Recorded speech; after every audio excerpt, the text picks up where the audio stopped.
Thank you so much, everyone, for tuning into this live stream with me, Peter Sweden, and my special guest today, Gustav Kasselstrand, joining me from Sweden.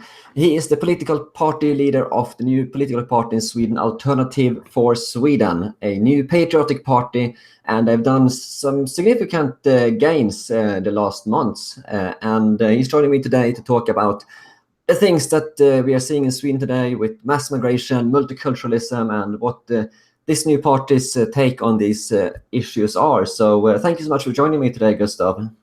Thank you for having me. It's been some really interesting weeks beyond us, and I'm looking forward going into the election now coming up. And it's really nice to be here tonight and hopefully being able to spread the word internationally about Alternative for Sweden. So really looking forward to join you for this discussion.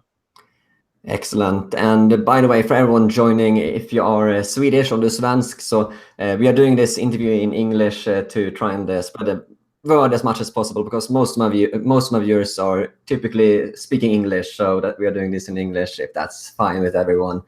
So yeah, I think shall we just kick this off with a couple of questions, and let's get this party started. So first of all, what kind of political party is Alternative for Sweden, and what are your main goals?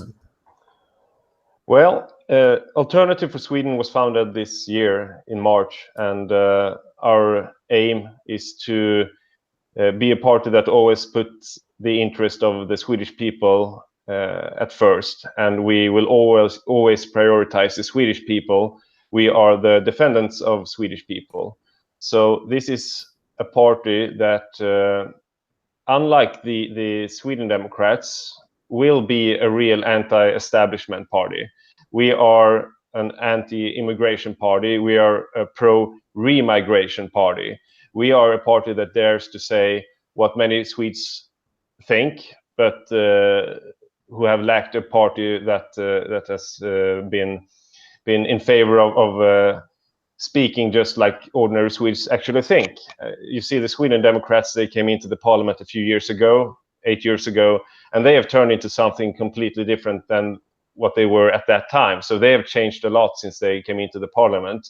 So Sweden, before Alternative for Sweden was launched, Sweden lacked a real anti-establishment party, which is really problematic and really strange when you look at the problems that my country is having. When you look at the mess that Sweden has become, then it's a real question why we don't have any real anti-establishment and pro-remigration party. But now we finally have one, and I guess it was my responsibility to form a party because no one else would do it. So it's been really nice to do it, and it feels so great to have this party now. And when you see the enthusiasm and the positive energy that people give me and the whole Alternative for Sweden, then you just want to keep fighting forward and not just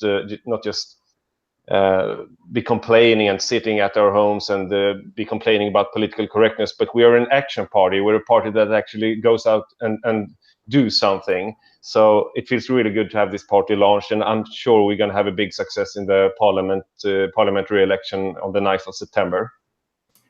Yes, because the elections is coming up here now in just a couple of months. Yeah, 4 months. And yeah, because you talked about being the Swedish Democrats have really they're not really what they used to be. The Swedish Democrats has been polling quite well recently, but it seems to me that Alternative for Sweden is more or less what the Swedish Democrats used to be back a couple of years ago, before they have kind of gone a little bit soft in recent years, at least in my opinion. But you were part of the Swedish Democrat Youth Party, and but you had some internal conflicts and you got kicked out of the mother party.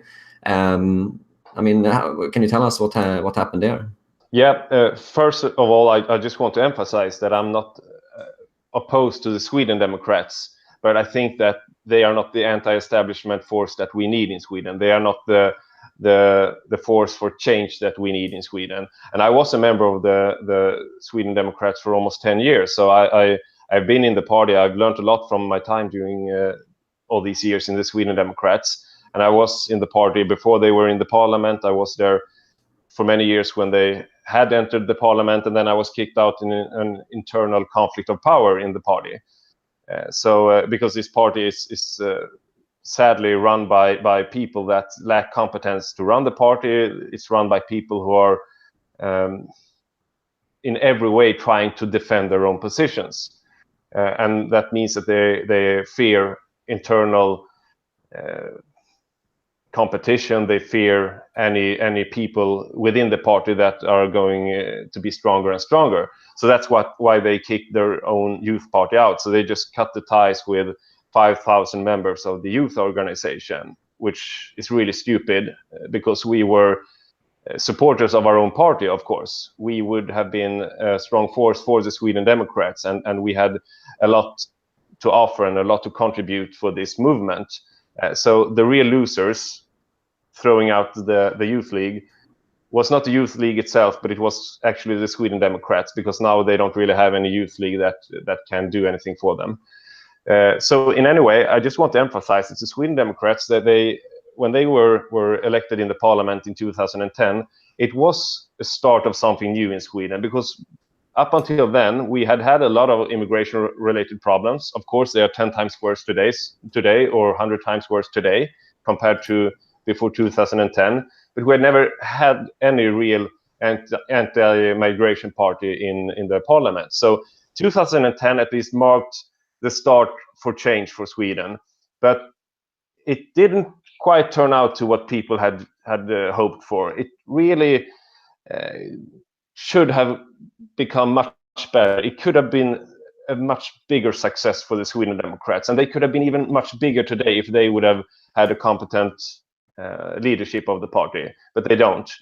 So I just see it as a natural force that we have founded our party, and that we can keep going forward where the Sweden Democrats have lacked their energy, or where they have turned into the parties that they were opposed before.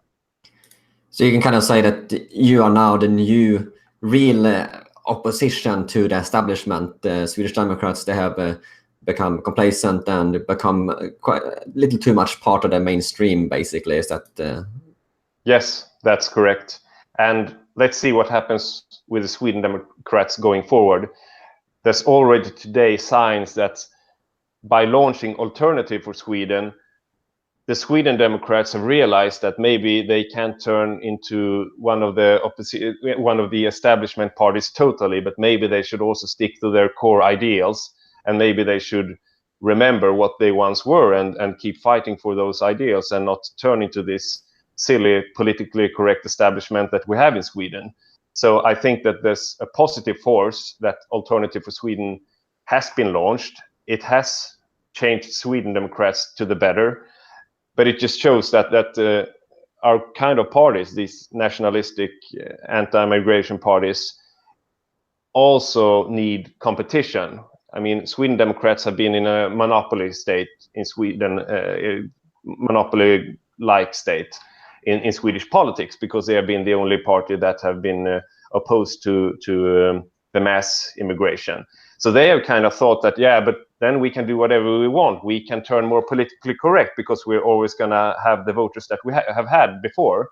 But now when we have been launching our party, it shows that the Sweden Democrats voters have actually been quite disappointed about the Sweden Democrats, but they have just not had any other alternatives. So I think that we have a big chance to gain a lot of voters from the Sweden Democrats now, because we are, in fact, what the Sweden Democrats voters have wished to have for a long time, a real anti-politically correct party that dares to speak the truth in this country, and a country which dares to say that we shouldn't cooperate with the establishment parties, but rather we should be a strong opposition force.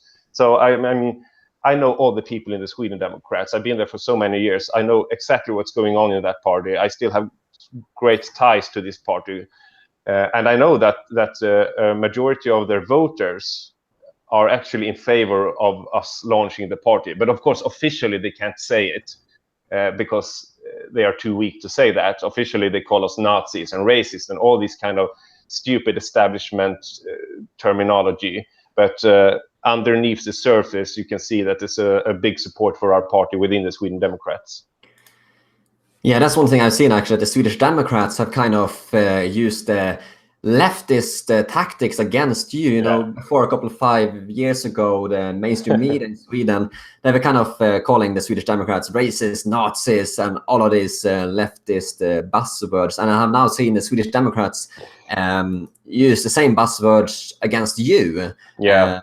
And they've even likened you to the National Socialist, Nazi, and Nordic resistance movement, and calling you racist and so on. I mean, what's your take on that, and what's your take on the Nordic resistance movement as well, by the way?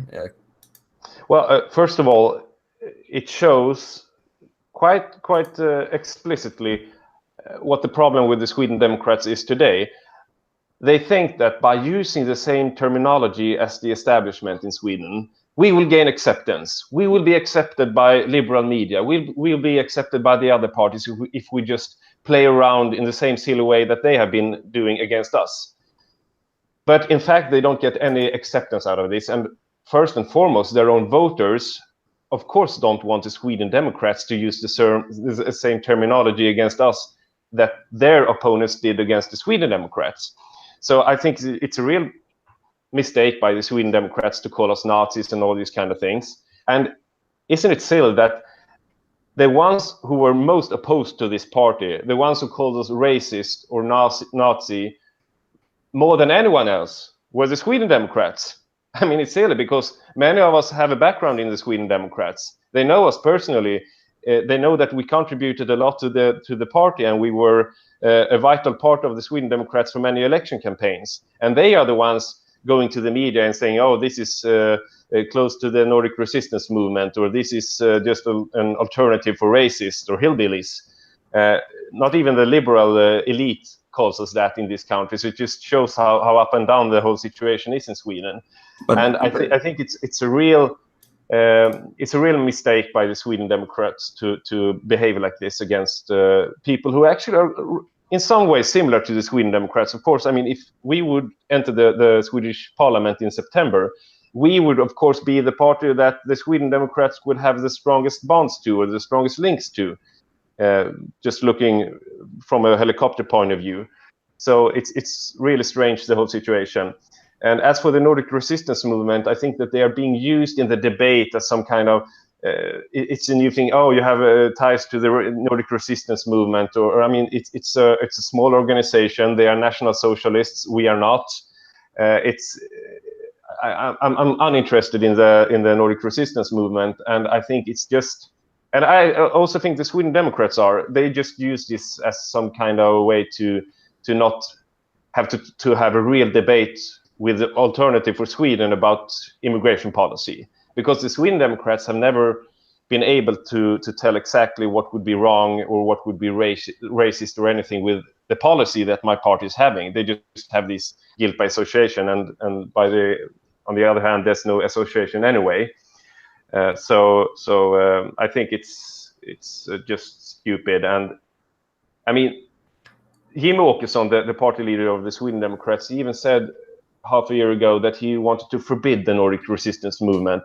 And he just did it because he wanted acceptance of the establishment in Sweden. If I say that I want to forbid the Nordic resistance movement, if I say that Alternative for Sweden is racist, then I might get acceptance. But he didn't get any acceptance by them, because you don't get acceptance by being weak. You don't get acceptance by playing around with their own silly words. You get acceptance by fighting and by destroying the political correctness. But you can't just beg for acceptance from someone who hates you.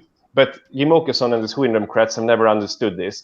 So Alternative for Sweden will be a real power in the Swedish political debate, because we are opposed to all kind of political correctness. And I don't even care if they call me racist or Nazi or anything else. I've been called this so many times in this country that I would be a millionaire if I would have had a dollar every time they called me this. I don't care. And people are being called this all the time in Sweden. They don't care anymore. I mean, it's just stupid to use these kind of words. So I will never, ever go out and call people racist. I mean, if someone calls me racist, I take it as a quality of proof, because it means that I said something that annoyed the politically correct establishment in this country. That usually happens to be the case whenever whenever people run out of real arguments, they just tend to resort to name calling, like racist and Nazis and all those things. So I get it that you are kind of you don't care about political correctness. You're doing the Trump version. You just you don't care about what they call you, basically. Yeah, I mean, Trump is a big inspiration. You can learn a lot by studying Trump and what he did, especially during his campaign, and how he just destroyed the politically correct establishment, and how he changed the rules. I mean, he understood that he doesn't have to play along in rules that are set up by the establishment against him. So if you really ask yourself, and if you ask Swedes living outside the political bubble, they are quite outspoken. I mean, the politically correct establishment, they are not that many, but they are loud. There are a few thousand people, left-wing extremists or liberals, who have gotten into the media and the politically and the parliament and so on. But I mean, speaking with Swedes outside that, you quite often find that they have, so to say, radical views from the establishment point of view. So you can actually dare to speak much more freely than you could ever imagine in this country. I mean, I know there's a picture of my country being the most politically correct country on earth, and it is true when looking at the media or the politicians. But speaking with Swedes, there's many Swedes out there who just want to destroy the whole politically correct elite and their agenda. So you can actually dare to say whatever you want in this country. And Swedes have for many years been wishing that someone could, so to say, change the rules and just come out in the political debate and not playing around in this silly game that the politicians have set up. So I think that's a real selling point for our party, that we dare to be outspoken.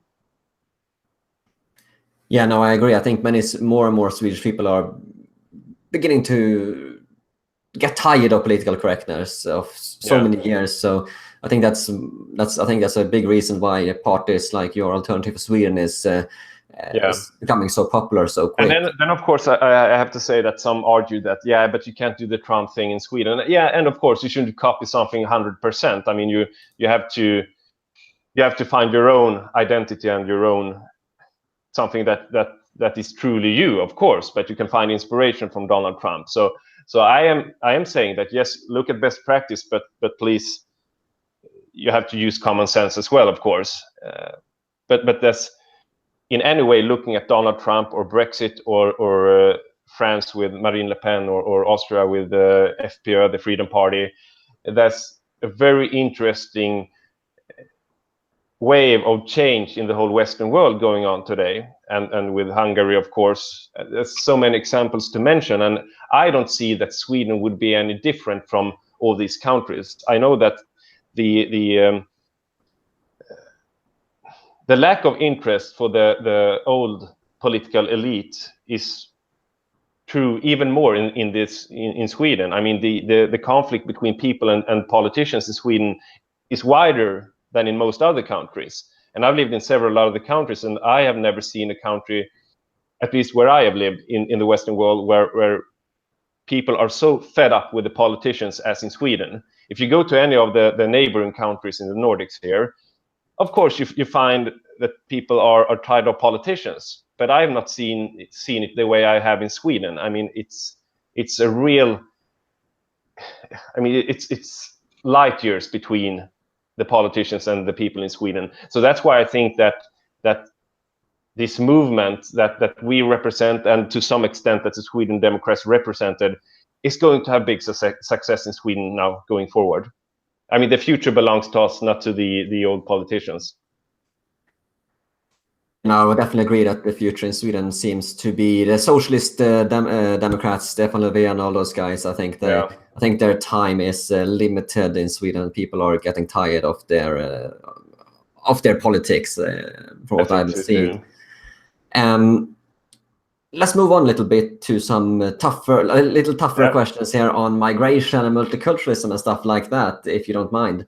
I think people are going to enjoy this. So. What is your thoughts on multiculturalism? Well, it's been a disaster for Sweden, and maybe it's been the biggest disaster in the entire Swedish history, the multiculturalism. That was never accepted by the Swedish people. It was never a decision by the Swedish people to turn Sweden multicultural.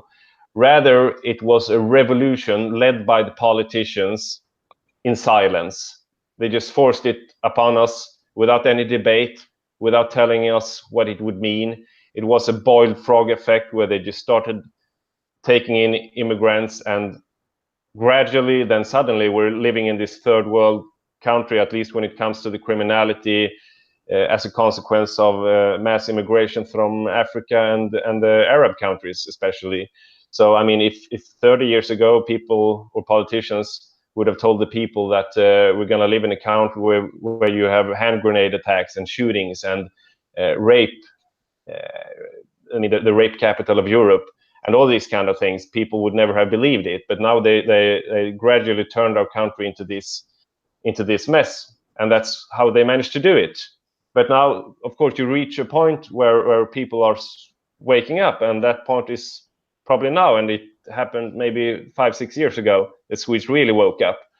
So multiculturalism is a disaster for this country, especially since multiculturalism doesn't mean bringing culture in from Germany or from Italy or from Hungary. It means taking Africans and Arabs into my country, having them commit crimes and still keeping them in this country. I mean, multiculturalism, when politicians talk about it, it always means getting cultures to country that people don't want to bring to the country. And then they speak about enrichment of cultures, but I don't see any enrichment from the immigrant gangs coming from Somalia or from Afghanistan or from Iraq. It's not enrichment. I mean, we've been multicultural for centuries if you speak about having some kind of natural flow between cultures in Europe. I mean, we're not opposed to that. We don't want Sweden to be an isolated country, but we're being forced upon us views and cultures and values that have never, ever had anything to do in Sweden. So multiculturalism is just a word, a more positive word from the politician's point of view, for mass immigration, forced upon mass immigration. And I have never seen any example of a European country or any Western country that have managed to bring in these people from Africa and the Middle East with positive effects. Not Sweden, not England, not France, not the US. I mean, anywhere you see multiculturalism being tried, it's been a failure. Always, always, always. Yeah, and very much so in Sweden. I was actually a little bit amazed to hear you're a political party leader and you actually talked about there is actually a hand grenade problem in Sweden. I never heard Stefan Löfven or Ulf Kristersson or any of these other guys ever even mention any hand grenade attacks in Sweden. But I've been reporting quite extensively on the hand grenade attacks. Yeah, and I'm telling you, it's not Johan and Erik who goes out and throws hand grenades at people just because it's fun. We never done that in Sweden. It's not a hobby of ours. I mean, Sweden was perhaps the most peaceful country on earth before we started the multiculturalism.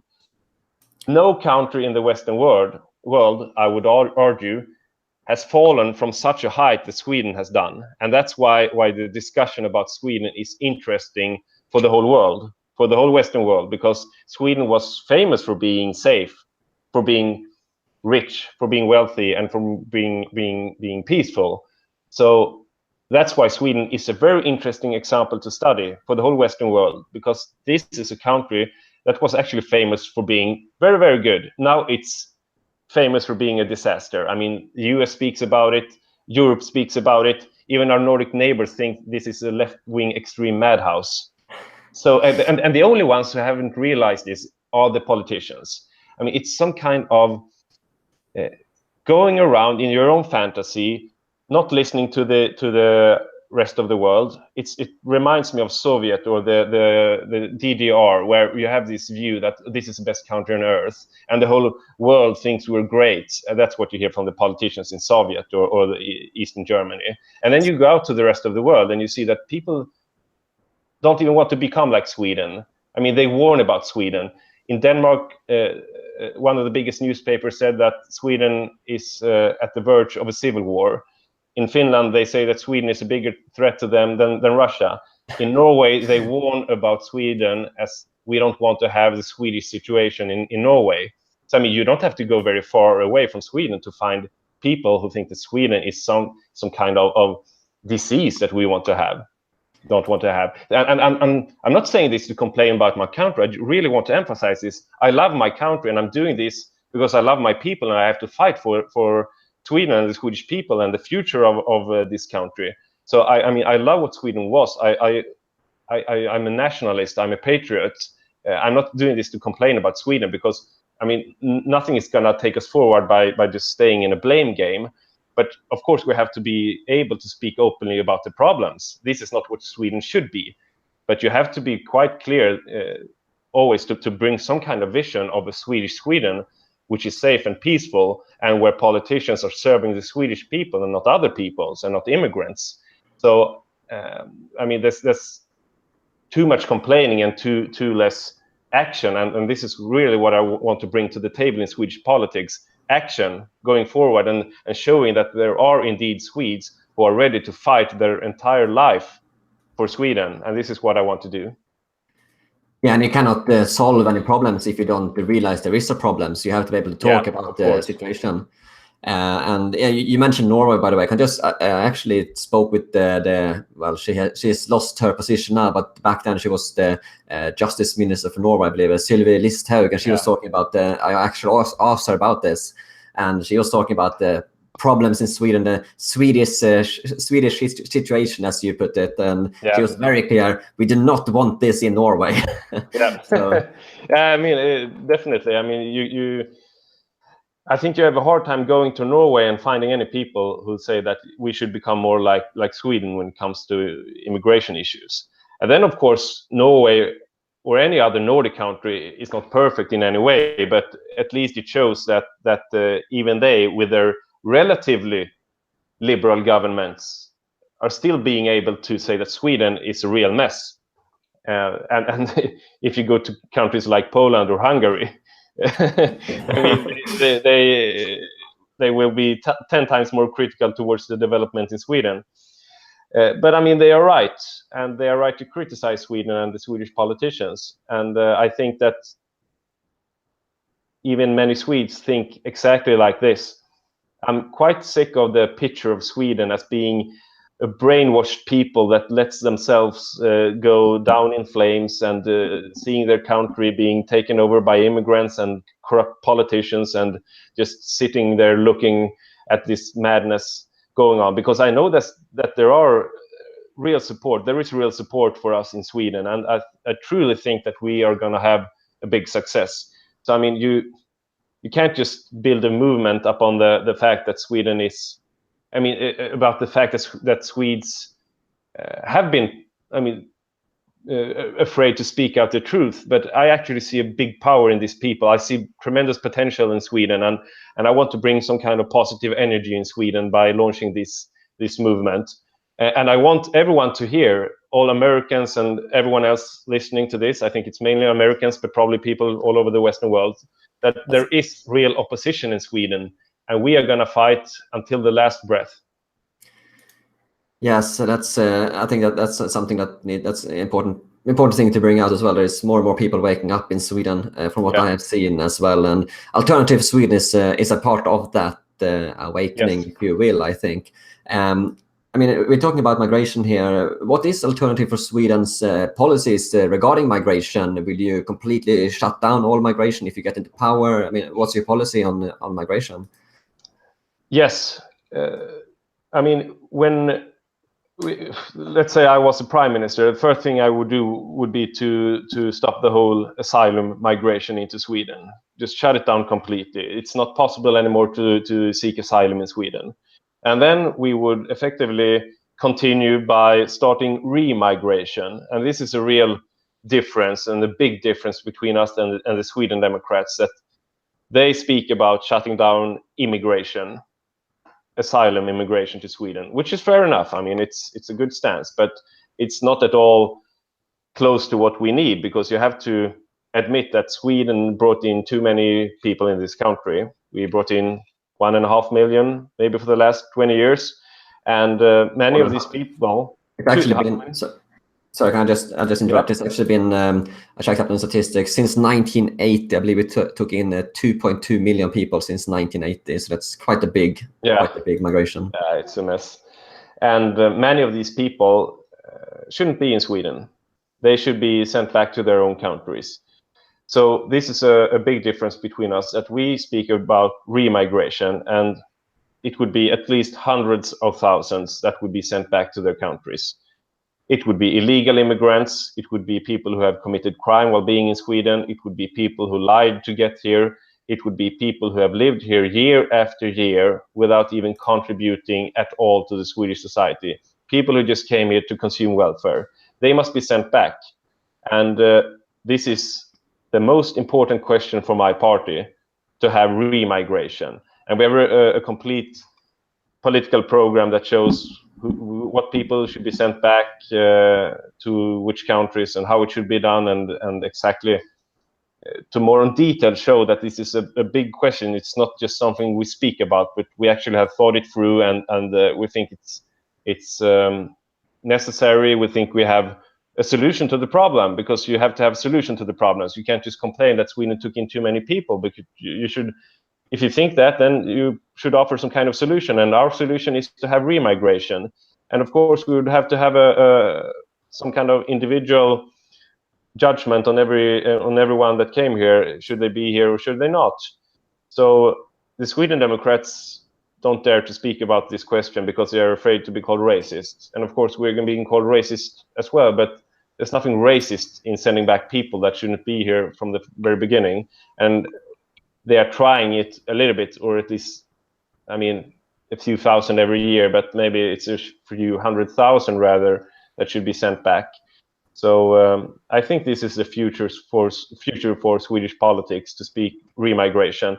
Because if you play with the thought that Sweden shuts down immigration today, but not continues any remigration, then we're having the problems as we have today, exactly those problems, but they're going to keep growing because the problems keep going all the time, and they have more babies than the Swedes and so on. So Sweden will eventually turn into a non-Swedish country anyway, by just shutting down immigration right now. And then there's not any debate by the politicians to shut down immigration either now, but just to show that this is nowhere near what we need today. It's not even halfway. The real issue here that we're going to face is the remigration issue. And how is Alternative Sweden looking to do the remigration? Do you have any policies on that, on how it should be done?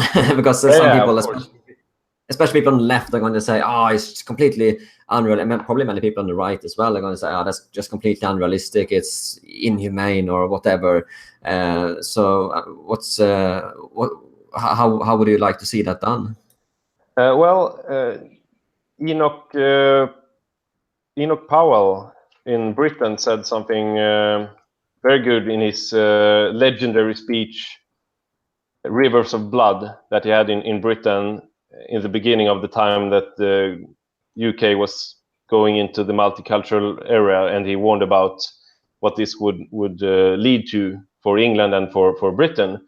And he said, too often people are gonna say that this is not possible, that is not possible.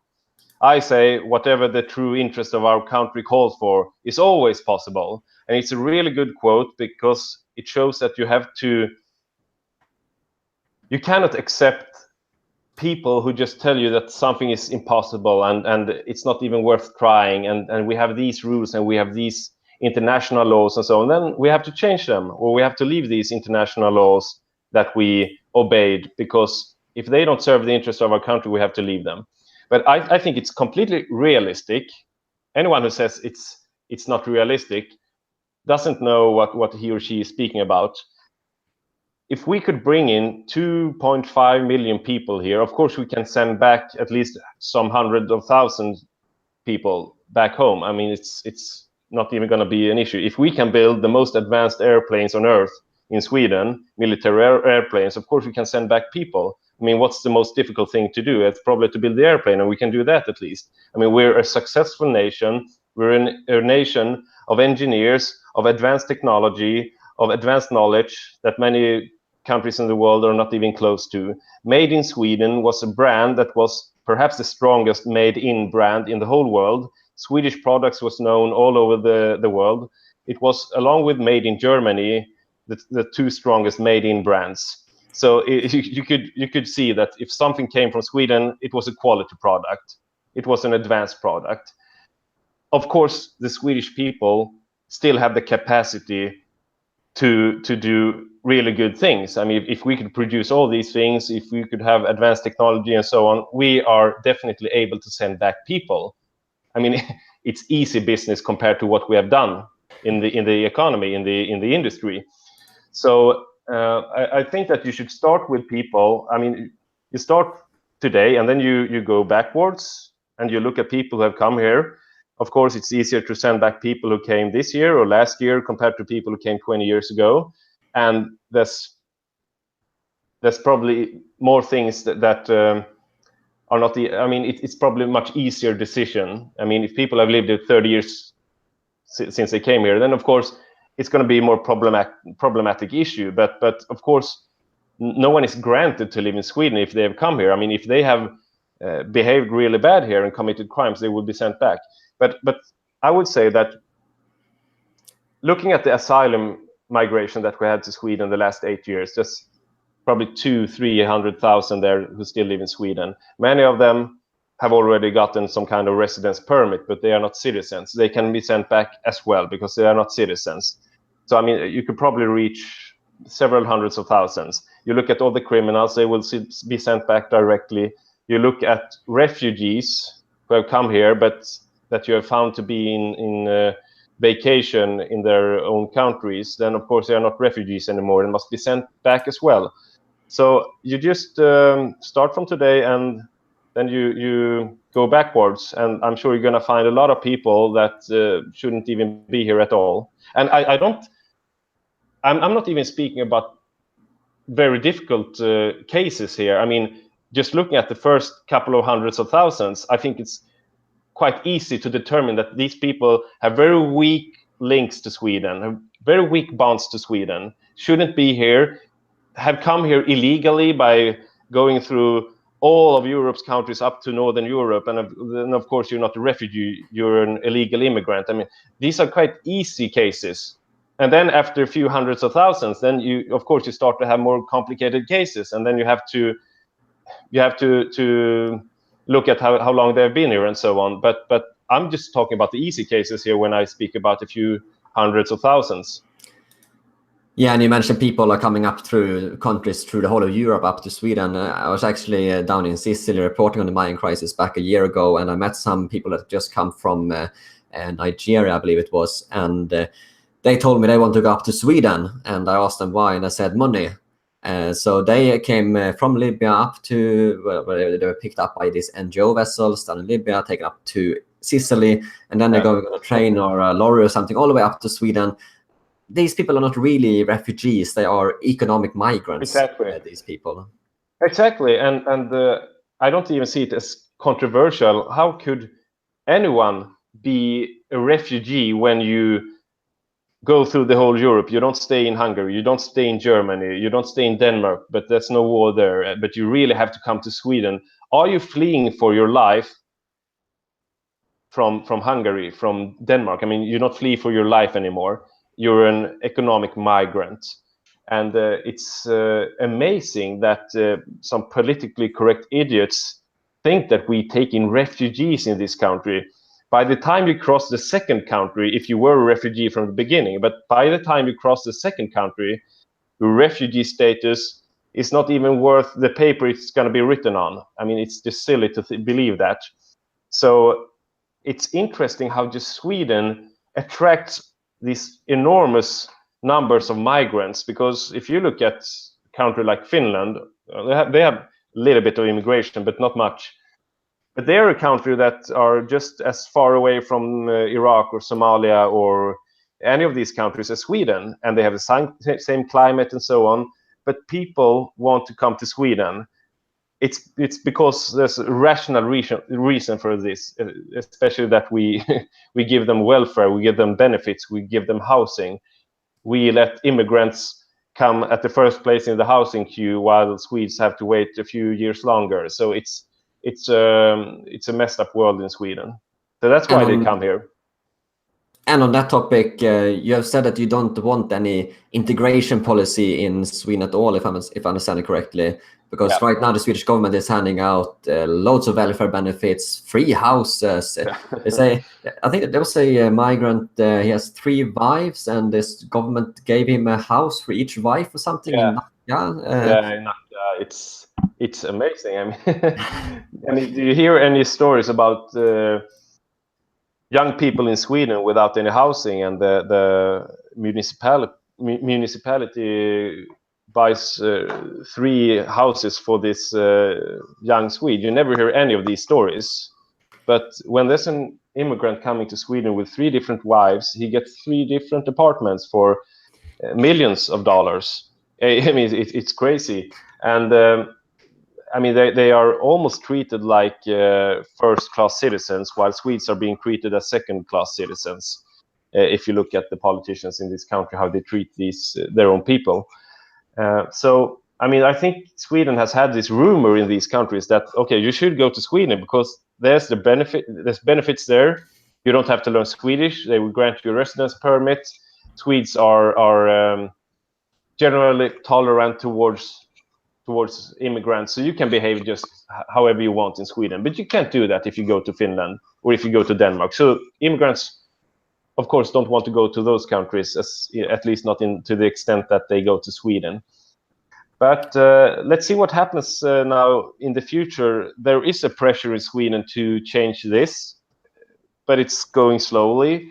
But at least there's a positive development, because the old parties already today, you can see that they can't behave like they did a few years ago. I mean, they are slowly waking up. Then, of course, I don't trust them, because they have been the ones creating the problems. So why should they be the ones solving them? But at least I think there's going to be more and more pressure on the politicians, and that you can't behave the way you have done before. I mean, we have had a prime minister in this country that said that we are barbarians. You have had a prime minister candidate that said that Swedish culture is silly, and that immigrant culture is so enriching. What on earth is enriching with Sharia law and gang rapes? And what is silly about the Swedish success with Made in Sweden? If that's silly, then I mean, I'm proud to be a silly Swede. But you have had this kind of mentality by the politicians in Sweden to treat their own people like animals. And I think in the future it's not going to be possible to do that. Yeah, so hopefully the Swedish people are waking up and seeing it, because I think this is something that really upsets a lot of Swedish people, seeing how they pay these very high taxes in Sweden, and all of that money is just going to all of the newly arrived refugees that have just come and haven't contributed anything to the system at all. They get houses and all the money, and I don't know, this might not be too good for Sweden's economy in the long run. So. Yeah, I think this is a particular subject that many Swedes are probably a bit upset about. You know, just look at the elderly care, for example, if you don't mind talking a little bit about that. Yeah, of course. There's been a lot of talk recently in Sweden about elderly care, and also healthcare has been suffering. 30,000 patients have been waiting over 90 days for operation. Hospitals are complaining about the lack of resources, people having to be sleeping in the hallways, in the waiting rooms, and so on. And I mean, in Sweden, we have some of the world's highest taxes. You would kind of expect a little bit better service than that. What's your take? Yeah, I mean, it's like going to a luxury restaurant and paying a really high price for the dish, and then when you're served, you find that it's not even McDonald's standard. So why on earth should you pay this enormously high price when you don't even get the service that is close to it? I mean, it's actually criminal to do that. I mean, you promise something, but you give something else. And this is what the politicians are doing in Sweden. They are saying, we have the best welfare in the world. We pay the highest taxes, but we get the best welfare in the world. No other country is even close to the welfare standard that we have in Sweden. And again, you go to other countries and you see that their welfare standard is higher than in Sweden. They don't even have the problems that we have when it comes to, for example, the elderly, when it comes to the school situation or whatever. I mean, the healthcare system especially is a big question in Sweden, both the healthcare and the elderly care. And for the elderly, there's hundreds of thousands of elderly people in Sweden that are being considered as poor according to EU standards. They don't have money to go to the dentist. They don't have any money. They are among the poorest groups in Sweden. Perhaps the poorest group is the hundreds of thousands of poor elderly that we have in this country. But politicians, of course, don't want to be tolerant against their own people, at least not in this country. They haven't been. I mean, there's not been a big debate about this until now, maybe, because it has been so much more trendy to be tolerant towards other people outside Sweden. You want to be tolerant by giving money away to people who have never contributed ever. I mean, it's so trendy. Oh, we give money to illegal immigrants. They can afford free healthcare in Sweden. Oh, we're so trendy. Yeah, but it just means that we take healthcare away from our own people who can't afford to go there, or perhaps it creates so much pressure on the healthcare that Swedish people can't even get there. As you said, there's long waiting times here as well. So I think the Swedes more and more are waking up and seeing that, okay, we pay the world's highest taxes, but we get really rubbish welfare in this country. It's not at all what it used to be. And of course, it's a direct consequence of the mass immigration. I mean, the problems weren't just created out of nothing, but it happens because we brought in 1 million people who do not contribute to society. Yeah, no, that definitely seems to be the case. I got a comment here, by the way, from Susie. Says, "Wow, this man is great. He is presidential." That's you, Gustav. All right, super, nice to hear. And I'm gonna do my very best to become. Well, we don't have a president in Sweden, at least not yet. We have a king, and I'm not gonna replace the king because I like the king. It's one of the few remaining conservative institutions of Sweden. I think the Royal House of Sweden is still a good representative or a good institution in Sweden. But let's say I become the prime minister. Why not? This is at least what we're aiming for. We're not aiming to just be talking, but we want power. We want influence. We are not going to stop fighting until we rule this country. At least that's how I feel today. Yeah, you have to aim high to be able to get somewhere. Yeah, exactly. There's no point in having a loser attitude. You have to aim for the best. All the experts and all the know-it-all people, they said that Trump would never be president. He would not even be the candidate for the Republicans. They said that Brexit is not going to happen. And then it was impossible until it happened. So you have to have that kind of mentality. It's possible if you believe it. That's a positive energy that you have to spread. And of course, if you believe in yourself and if you believe in your values and your ideals and your policy, then other people will also perceive you as a winner, that, okay, this movement is going to get something done. Let's vote for them. At least that's the only way for success. Of course, it doesn't guarantee you success. But if you don't think that, then you're at least guaranteed not to have any success. That's for sure.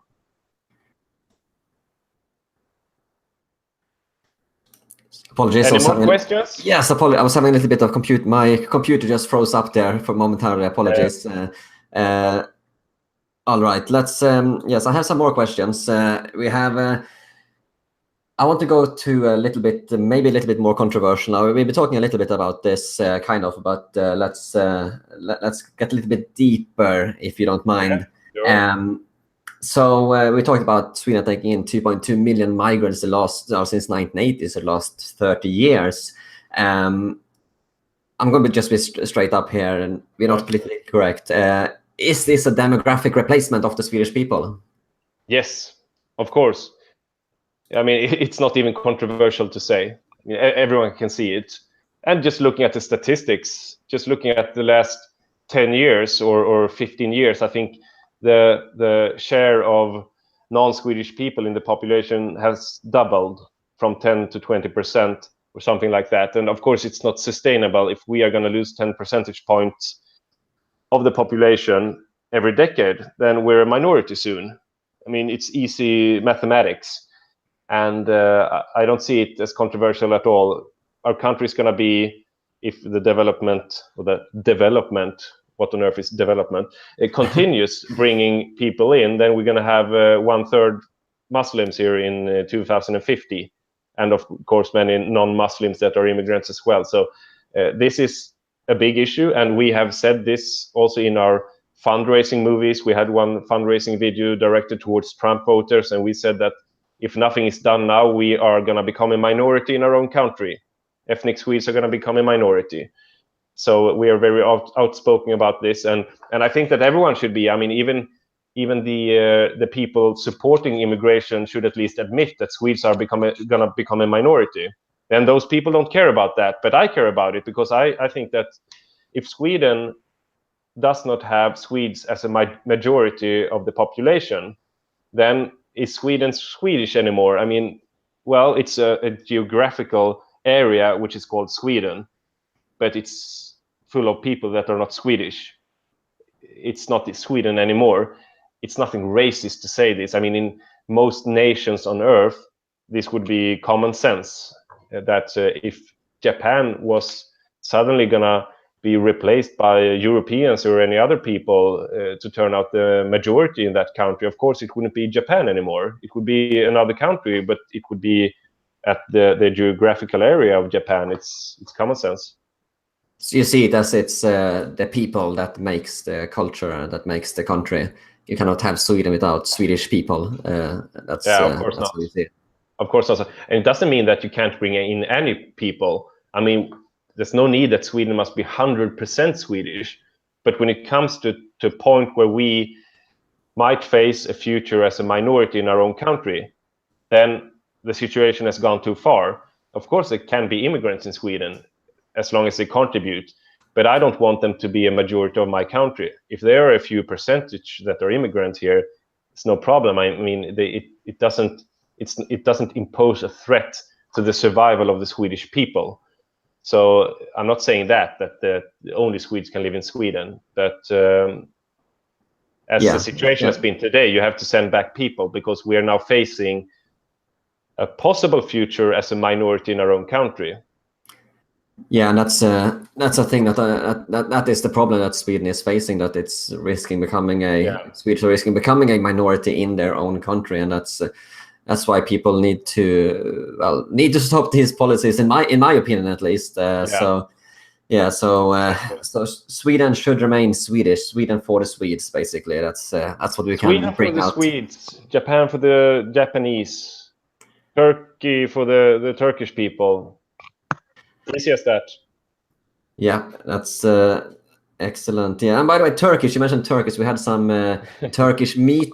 Yeah, of course. That's been a big debate in Sweden the last few weeks. Remind me if I'm wrong, but the official Twitter account of Sweden, which is almost to be seen as a parody account, because it's only stupid left-wing people sitting on this Twitter account, that tweeted that Swedish meatballs are not Swedish, but they were brought here from Turkey.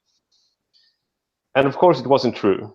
But the media was all over. Oh, it's so trendy. Swedish meatballs are not Swedish. And then someone said that, yes, they are Swedish. They were never brought here by Turkey or from Turkey. Correct. So a food historian from the Stockholm University actually said that it was actually completely fake news. Completely fake news. But why on earth are people like you and me always the ones who are going to be blamed for fake news? Because the establishment is spreading fake news all the time. They even said that the municipality, Sandviken in Sweden, would turn into the richest municipality of Sweden because of the mass immigration that they had to this municipality. I mean, that was fake news. They're spreading fake news all the time about Trump, about Brexit, about the Sweden Democrats, about Alternative for Sweden. They are doing nothing else than lying about their opponents. I mean, I'm not a defender of doing exactly the same thing that they have done to us against them. But in some ways, I want to fight fire with fire, in the sense that I don't want to be politically correct and ask them for their acceptance. They are telling us that they are going to behave in every single way that they find suitable to stop any opposition. And they have showed this all over the Western world, that they don't, they are ready to do anything. And I think that we must be tougher in Sweden and in any other country, because we all try to be politically correct. Everyone has tried to be a bit politically correct. I have tried to be that as well. But you don't get any acceptance being politically correct. They are not going to say, okay, we're going to listen to you now. The only language that they understand is when you keep growing and when you keep questioning them. They are not going to understand any politically correctness. I mean, if immigration critics or nationalists or patriots are becoming politically correct to gain acceptance, then we are useless. And it's totally ineffective. So you have to look at Trump, you have to look at Orban, you have to look at these players that are able to completely change the game. I'm not going to be a nice guy towards the establishment, towards the politicians. I'm going to tell them for what they are. Many of them are criminals. Many of them are liars. So, and this is just an example that they're spreading fake news all the time. And isn't it interesting that meatballs that have existed in Sweden for 300, 400 years are still not considered Swedish by the establishment, but you bring an immigrant here and he's Swedish after one day. Well, 1 second. Yeah, 1 second. Or maybe he's Swedish already before he came to this country. Because some of the liberal elite, they think that everyone is Swedish and they want to become Swedish, and they are Swedish already before they come here. They are just as Swedish as you, Gustav. And it's very strange, because they say that everyone is Swedish, and then they say that no one is Swedish the sentence after. I mean, it's just silly, everything. Well, maybe he probably identifies as Swedish already in Africa or something. Race is just a what is it? Construction. Social construction, I think. Yeah, maybe that's what I think about. But I actually saw the editor the Sweden Twitter account that had an interesting comment here by Fury of T Towns. He said that the Swedish Twitter account is the most cancerous Twitter account out there. Yeah, I think I was blocked by it. I have to say that I almost forgot it, but they had some stupid guy sitting on that Twitter account last year, and that guy started blocking all immigration critics in Sweden. So I'm officially blocked by my own state, because this Twitter account officially represents Sweden. You were also blocked by it. They blocked hundreds and hundreds of people, and then they had to cancel it after some while. But I mean, I was just happy to be blocked, and probably you as well. I would have been very afraid had I not been blocked by this account. Yeah, they had this official database. It was of 15,000 accounts that they were banning or blocking. Was it that they had bought this database by left-wing extremists? Yes, they did. Of register on Patriots. Correct. Yes. Twitter, and then they blocked everyone.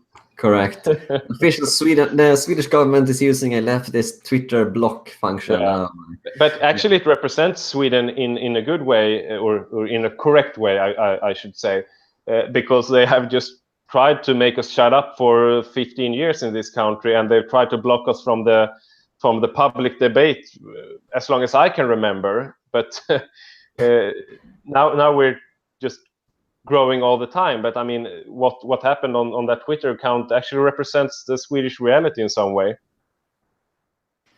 Yeah, no, it does. I mean, the Swedish government, from what I've seen, I mean, they have been funding some Antifa-related groups as well. There's been talks about that. Yeah, I'm sure they did. I don't remember the exact details, but I think it's this group called Jag är här or something. That they've been talking about it's a hate mob.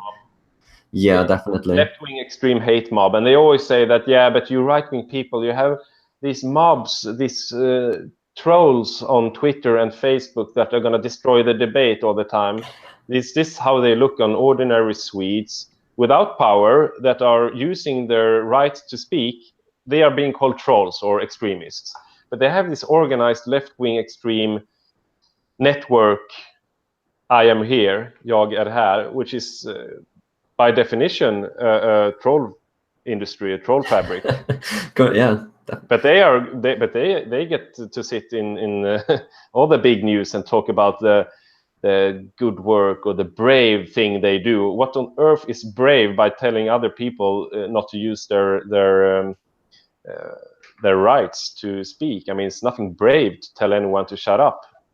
No, and we've had these other troll groups patrolling social media. I think it's the Näthatsgranskaren has been what's that in English? The internet hate supervisor or some kind and they've been going around reporting old ladies posting comments on Facebook criticizing mass migration, and they're actually being persecuted by the police, and some of them are risking up to 2 years prison for hate speech, for disagreeing with government's policies on migration. I mean, does that remind you of a democracy?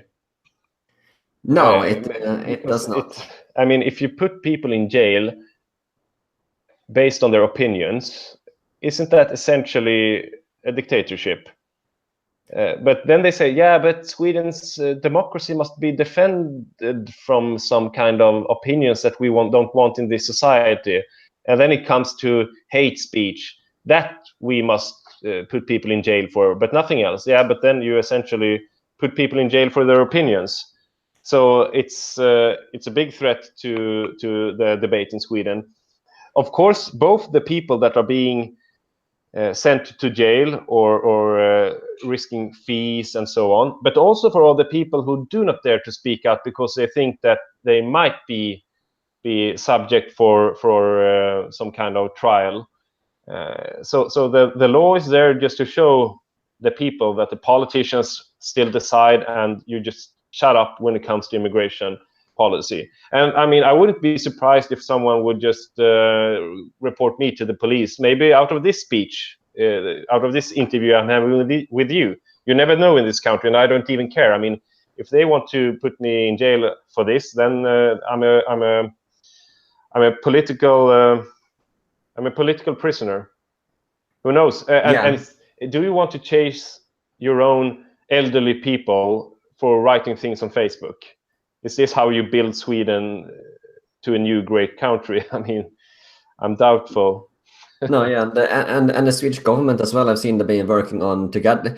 The Swedish government has actually been working together with some mainstream media. I can't remember exactly which ones, but SVT, the Aftonbladet, the big ones, to try and patrol against fake news now in upcoming elections. I think there's setting up a commission or something.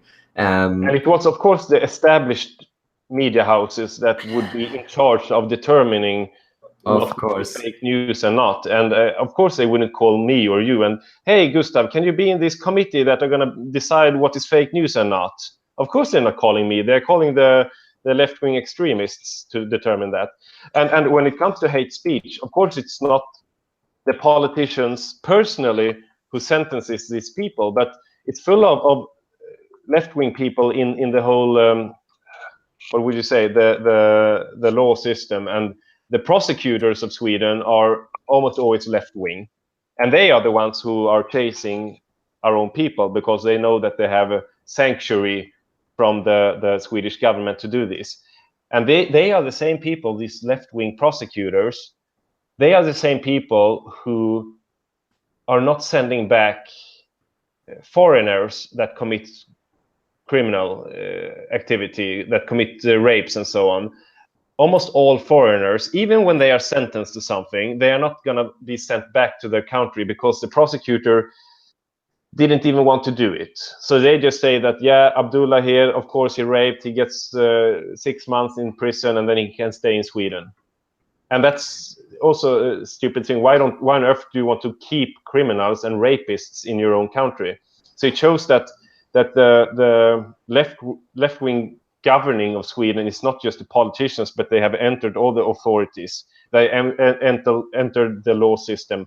They entered the school. They entered all the influential parts of the Swedish society. And we have to smoke them out from there. You have to drain the swamp in this country. Then you can save this country. You have to do exactly what Trump did. Drain the swamp. It's exactly the same thing in Sweden as in the US. Yeah, no, I definitely have to agree with you. And it's... So alternative Sweden is you are pro free speech. You don't want any of these hate speech laws that we've been seeing in Sweden, Germany, the UK. We are the only party in Sweden that wants to abolish this law regarding hate speech. The Sweden Democrats don't want to do it because they are afraid to be called racist if they are going to abolish this law. But we openly say that it should be abolished. It's a law that has nothing to do in a country that says it promotes free speech. So definitely. You know, in my opinion, free speech is the most important thing you can have in a country. Otherwise, you'll quickly turn into dictatorship, in my opinion. And I think I know that of course America has its problems, but as far as I'm concerned, and as far as I'm aware, this law doesn't exist in the US. The free speech has a much higher status in the US. But in many European countries, of course, it's not Sweden. You have a similar problems in many European countries regarding hate speech, which is always directed when people say something negative towards Muslim immigration. And I think it's the same in more or less all Western European countries. What's your opinion? Do you share that, or am I misinformed? Yeah, it's I would kind of agree. It's very similar in most Western European countries. I mean, especially the UK, where I've had to leave the UK for thought crime. They have very strict. There was actually some news out today from the UK. I don't know if you saw it, but they have some new advice for judges coming out here on hate speech and trolling on social media. So basically, not only if you post anything that they consider hate speech, but if you share anything or comment on, if you post or if you share hate speech, if you have a big audience, if you reach a big audience, you could receive up to 3 years prison. If you have a small audience, it will only be typically 1 year. And if you are trolling, you could get 6 months prison. And this was just out today in the Daily Mail. So this was really insane stuff. It's definitely worse in the UK than in Sweden, but I would definitely say Sweden is one of the worst countries when it comes to free speech. Definitely. And I mean, it's very sad to hear this about the UK, and it's a country that I'm not an expert in the UK, but of course it's very positive seeing what happens with Brexit. I'm a big opponent towards the European Union. But then you have these troubling signs going on about freedom of speech in the UK. So I truly hope that since the British were so wise that they choose to leave the EU, maybe I hope there's the same revolution when it comes to free speech and immigration in general to the UK. But yes, that is one. You have to understand. Yeah. Sorry, go ahead. Yeah, you have to understand the society in Norway. I mean, the immigration is one problem, but it's not everything. I mean, they force immigration upon us, and then they take away free speech simultaneously, so that we can't criticize it. And then when we grow stronger, they call for forbidding our organizations, or they call us racists or whatever. And when we call them something back, they are gonna try and send us to jail. I mean, the whole system is corrupt, and they are entering all the influential organizations of a society. They are taking over the society to be able to rule, even if other political parties would change the balance of power in the parliament. They are still feeling quite safe because they went into the media, they went into the school system, they went into the church, they went into the police academy, and all these kind of organizations. So I think that the free speech is something that is also a left-wing idea, that you should limit free speech to defend democracy in some silly and stupid way. You know, I think the way they work, with political correctness and banning so-called hate speech, what they are trying to do is they're trying to control speech, and in that way control how people think, and in that way control society. Basically, I mean, that's the end goal of it. Yeah, I think so too. Yeah, but I mean, it's interesting to see what happens in the Western world now, because as the situation grows more and more problematic in many Western European countries, I think that the illusions of living in a welfare state and a peaceful state and all these kind of things that the left-wing elite wants to tell us. I mean, when you get told something, when you hear a story and the story doesn't fit with your view of reality, then of course you believe your reality and not the story that you're being told all the time. So when the media tells you that things are going great, things are just super, and there's no need to worry, and you're just a little racist that no one listens to, and it doesn't really fit with what I'm seeing. I can see with my own eyes what's happening to Sweden and to other countries. And I realized that maybe these people are lying, or maybe they are not lying, but they are living in their own world and are just living in this bubble where they have no idea what's going on outside their own politically correct bubble. But of course, I have to trust my own view and my own perception. And I think that's what's happening in many European countries. As the problems just amount bigger and bigger all the time, you don't believe the lies anymore. I mean, you can't lie to anyone who has seen what's going on. Correct. I mean, that's the thing that is happening in Sweden. So many people are having their sisters, their daughters, their mothers being raped and attacked, and hand grenades, all of this stuff, that it actually comes close to their own personal lives, so they actually see what's happening to Sweden. I must say that regarding the rape issue in Sweden, every time they see an increase of rapes or sexual assaults in Sweden, they always say that, yeah, but we can't be sure that it has indeed increased, because it might be that people are just telling the police now more than they did before. So there's no need to worry, because Sweden is the safest country on earth, and that's not more rapes going on now than it was 30 years ago. So, and some of them, left-wing and usually the feminists, are usually happy when the rape numbers go up, because then they say, yeah, it just shows that we're a country where we dare to go to the police, and in many other countries they don't dare to do that. As if in Denmark they wouldn't dare to go to the police, but in Sweden we dare to do it. I mean, it's like North Korea in their mind. But if you would see that, for example, burglaries was increasing in Sweden, which they are, by the way. I think it's called burglary, right?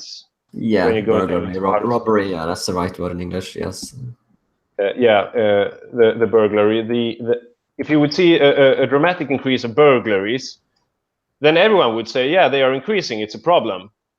People are going into other people's homes now. So I mean, there's no reason not to believe that burglaries are indeed increasing in Sweden. But when you say that rapes are increasing, no, they are not increasing. They are the only crime that are not increasing when you see the numbers increasing.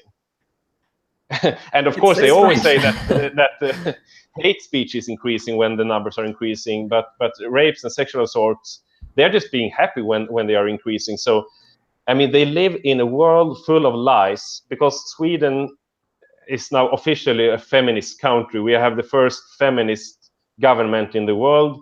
They are having a feminist foreign policy. What on earth they now want to teach other nations regarding women's rights, because they can't even protect their own women here. But I think they are living in a world of lies, and when they are feminists, it's just too much trouble to get it into their mind that Sweden is a country where women are being raped by a lot of immigrants. I mean, they can't take it in. It doesn't fit the narrative. Yeah, doesn't fit. So they just think that, oh, super. This just shows that people are going to the police now more often. Yes, no, and I want to get a little bit deeper into the rape crisis, if you don't mind. I have some statistics I could bring up. I just want to quickly, by the way, go to, I have some super chat questions as well. Some on YouTube, people can donate money to help support my work and post questions as well. I have a couple of ones here, if you don't mind. I'll just bring them up quickly. Sure. A big shout out to Crystal Picciano, Grant Johnson. He says, thanks for the very good quality commentary, Peter. Thank you so much.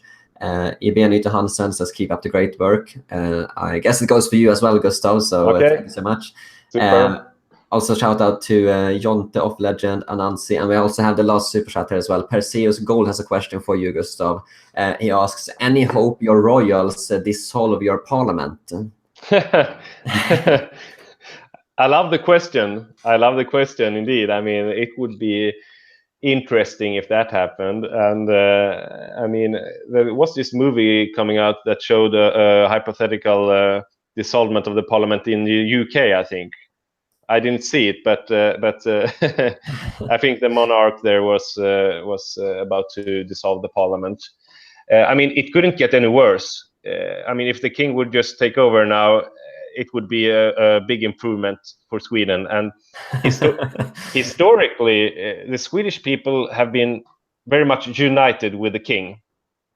And the bond between the king and the people has been especially strong in Sweden. And we have not had any revolution against the king and so on. I mean, the monarchy has had great support in Sweden and still has. A large majority of Swedes support the king. Now the king has not had a lot of power the last 100 years, but I mean, it would be interesting, and I think that the king would be far more suitable to run this country than the current prime minister, at least. I mean, the current prime minister is stupid. He is actually stupid. I don't think even he could get a. I don't think even he could get a job in the ordinary labor market, which the king would, indeed. But let's say that I would do my very best to turn the parliament to something else from within and to bring common sense back into the Swedish parliament. So let's hope we can do it that way. But I love the question, and we have to defend the Swedish king, because actually I've always thought that the Swedish king, even though he can't say it out loud, I've always thought that he is much more conservative than he says. I always thought that he doesn't like the politicians. I think that he would be much in favor of having a much more conservative regime in Sweden, or to bring back some of the power to the monarchy, which I'm definitely in favor for doing, because the Social Democrats of Sweden have for decades been taking power from the king, but they officially keep him, but they take power from the king and they take away ceremonies and so on. And socialists don't really tend to like monarchies. They kind Exactly. of tend to want to overthrow monarchies. Just look at the Tsar in Russia. Who? That Tsar in Russia. Exactly. The communists. Exactly. But they know that in Sweden they can't do it because the support of the king is too big. So they just take away all the power and all the dignity. And even up until 1973, the politicians had to go to the king when they opened the parliament. He opened the parliament in the royal castle. But now they changed it, so he has to come to the parliament. Just a big symbol for the left-wing people that the king should come to them and not the other way around. So actually, I think that the Swedish king, and I propose this, that you should restore it how it was back on that time, to give some dignity back to the monarchy of Sweden. I think he would be very much in favor for it. And I served as a soldier on the regiment of the Royal Life Guards, which is one of the world's oldest regiment, and I served in the king's own company. So of course I'm a big supporter of the king and being in his army. So you sound like a true patriot, in other words. You have to act, not just talk. You have to be doing what you promote. Actions speak louder than words. Yes, excellent. Yeah, I want to go on. By the way, we got another. I know I got another interesting comment here from Dodo Sweden in a super chat. Thank you so much, man. He says in Swedish here, "Skurt för statsminister." If anyone, if English people don't know Skurt, it's like Pepe the Frog, but in Swedish. Yeah, we have this meme that we printed here at the office. I'm right now at the office of Alternative for Sweden, as you see. And I mean, I like this thing going on in Sweden with Skurt and this movement. It's fun, it's new, it's innovative, it's everything what the left-wing people are not in Sweden. This is great work going on, and I mean, it makes people laugh. I mean, it's fun. I like it. Yeah, no, I definitely say that the left, they can't really seem to meme very well. So we want you to the meme war. Vi vill ha dig till meme-kriget. So the great meme war of Sweden of 2018. Let's see what that results in. Yeah, that's hopefully. I don't know. I'm not too into it myself, but hopefully we can get something. I mean, let's just say that I do not do these. I do not create any content on my own for these memes, but I don't see any reason to not laugh with it and with them and be friends with people who support me and who like me and who give me positive energy. I mean, if this is something that suits a lot of people to be fighting for Sweden in this way, then of course I must welcome this, because I want to have a so to say tolerant attitude towards people who want to contribute to Sweden or who want to go into the political debate in some way, and who knows where it ends up later on. But you have to, when you enter the political debate in some way, it's a time of maturing and of questioning what you have learned before and so on, and taking a new stance. And that's why I want in general to promote everyone who wants to contribute to Swedish patriotism. Yeah, no, excellent. And I see the chat here is going, posting frogs all over the place now. I have my podcast called The Boiled Frog, but actually I created it without any intention of it being a reference to the Pepper the Frog or so. I mean, it wasn't at all intentionally, but rather it's what I spoke about before, the boiled frog phenomenon. Yes. And then it just coincided with this frog movement of the US and now in Sweden. So, but at least the boiled frog is my podcast. So we like frogs. That's good. Yeah, frogs are nice. I don't know. I'm not a huge fan of Pepe myself, but yeah, it's a good meme material. I think I thought we would move on a little bit more to the rape crisis in Sweden. Yeah. Also, by the way, if anyone has any questions for Gustav, I'm looking at the chat, and all the super chats will be asked to Gustav live on air. So if you have any good questions for him, make sure to get that, and we'll get on with our questions here. So the rape crisis in Sweden. Yeah. Well, that's quite a big thing. Last year we had a record high number of reported rapes, 7,230 rapes in a country of only 10 million people. It's quite bad. And BRÅ, they don't report the ethnicity of suspects, although yesterday news came out that they might actually reconsider this. But Aftonbladet actually did, for once, Aftonbladet did something good. They did a research and found that 88% of convicted gang rapists in Sweden are actually born outside of Europe. Yeah. And Stefan Löfven was recently the laughing stock at a party leader debate on SVT when he suggested Sweden should give women better wages in public sector to tackle the rape crisis or something. I don't know. Yeah. He seemed confused.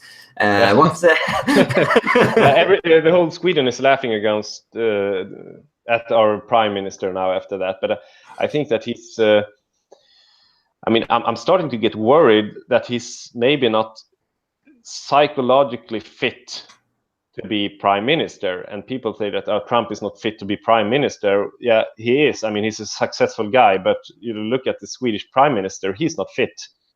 I'm starting to become worried, because when you saw that debate, this was a guy that did not have a single clue what he was talking about.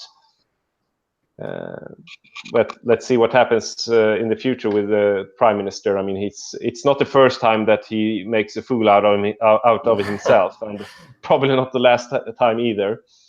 But I mean, it's interesting how BRÅ, this authority on criminality in Sweden, on statistics on the criminality, and the politicians said that it was unnecessary to have any new statistics on the criminality on immigrants, up until yesterday, when it was suddenly necessary again, and definitely they could do it. But all the experts said for many years that they don't need any more data, and it's not interesting anyway, and it's just going to be used by racists, and now it's suddenly okay. But I must say that I was a bit surprised that Aftonbladet wrote this article that showed that almost, what was it, 80-90% were even born in foreign countries when it comes to sexual assaults. But no one is surprised in any way.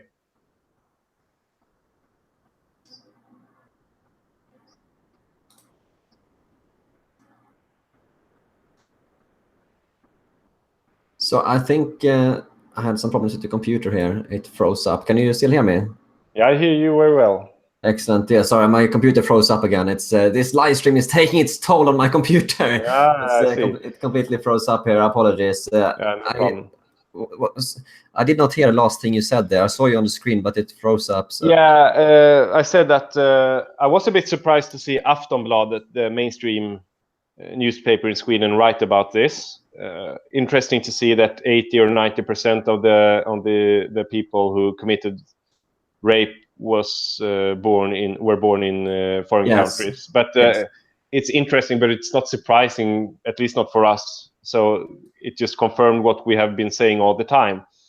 And I didn't get any call from anyone to say that, sorry, Gustav, sorry for calling you racist. You were right all the time. But now everyone pretends that they knew it all the time. But I mean, just telling this a few years ago that immigrants were committing almost all the sexual assaults of Sweden was racist. And then now they just play along that as if nothing. So, but I mean, it's nothing new actually here. No, it definitely seems to correlate the increase of rapes in Sweden. By the way, I can give you some statistics here. We have since 1975 till 2017, there's been about a 1,800% increase in rapes. And coincidentally, during that time, we have taken in 2.2 million migrants. It kind of seems to correlate, especially in later years now when we had a lot of migrants. And also, one thing that has been annoying me actually quite a lot is all of the very short sentences that rapists have been receiving recently.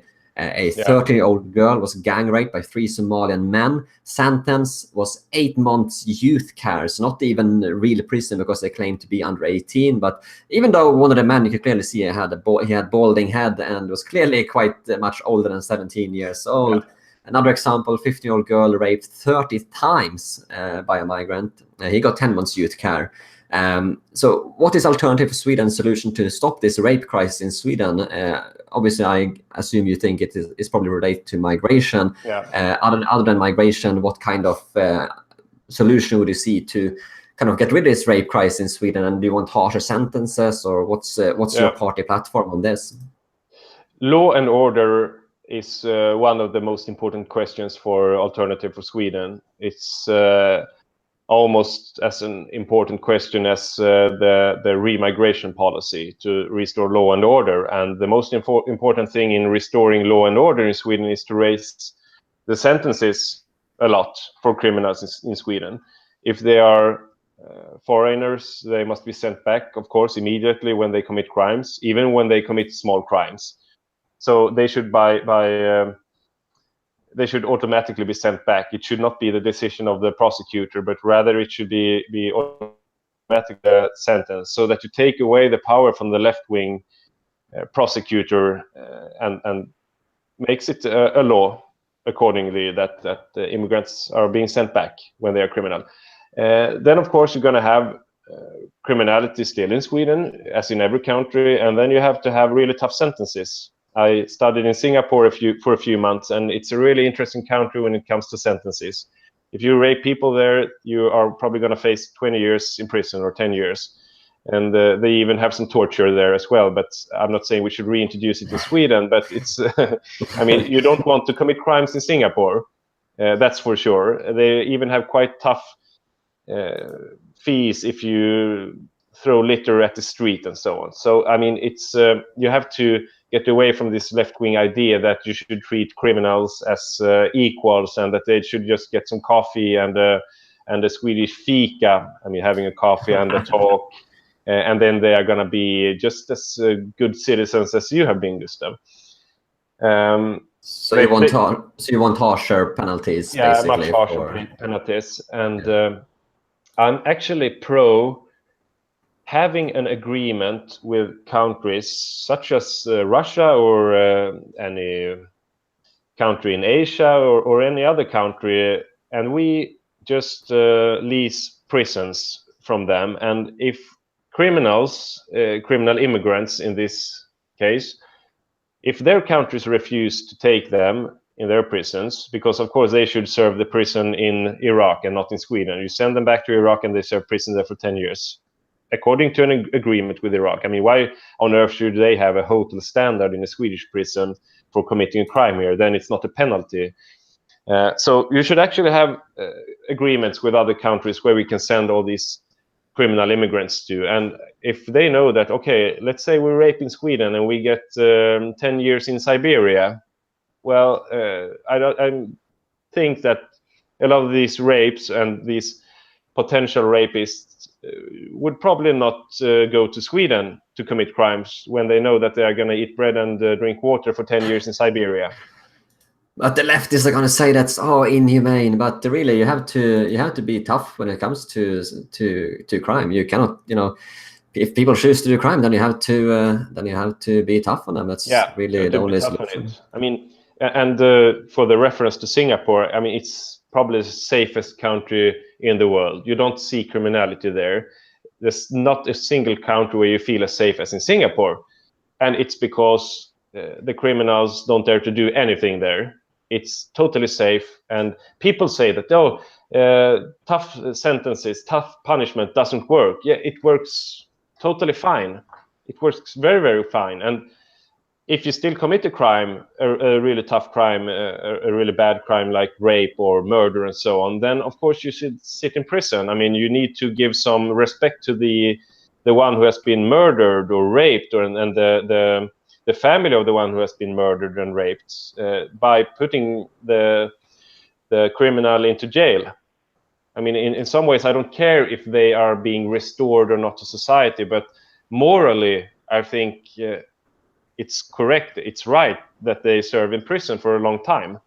And then they say, yeah, but maybe they can come back to society. Yeah, but again, you have the moral argument that the one who has been raped has got a much tougher sentence. They have been sentenced to a life in depression or mental issues and so on after having been raped by Arabs or even by Swedes, if that happens. Of course it happens, but you don't find any gang rapes by Swedes. Then you have to look very, very long.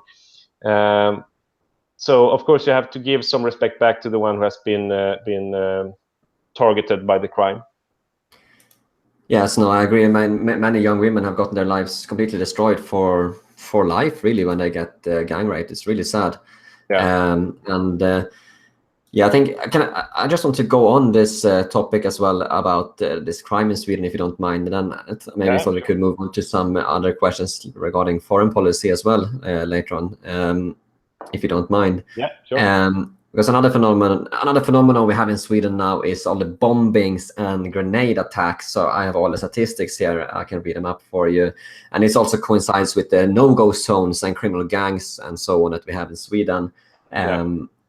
So last year, according to the Swedish police, they are investigating 211 explosive attacks last year. And this includes 43 grenade attacks. And the last 3 years, there's actually been 150 grenade attacks in Sweden, around 150. I think it's 139, the exact number, if I'm not mistaken.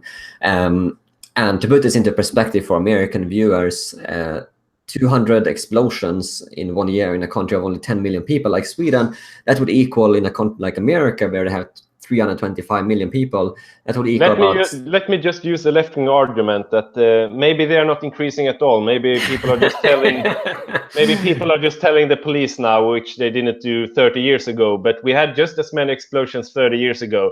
But this is actually a positive sign that people now dares to go to the police and tell them that they have seen grenades and shootings. I mean, you hear how stupid this argument is. Yeah, it really gets very stupid.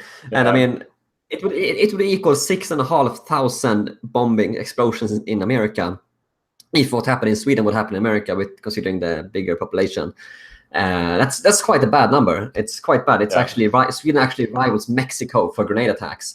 And this has to do with the no-go zones and the criminal gangs completely taking taking over certain areas, like Rinkeby, openly selling drugs in the streets. They have heavy weaponry, automatic machine guns, grenades, and so on. And the police are struggling to have control of the situation in certain areas where the gangs are more or less starting to take over. And these gangs mainly consist of migrants. It's not many Swedish gangs, to say it that way.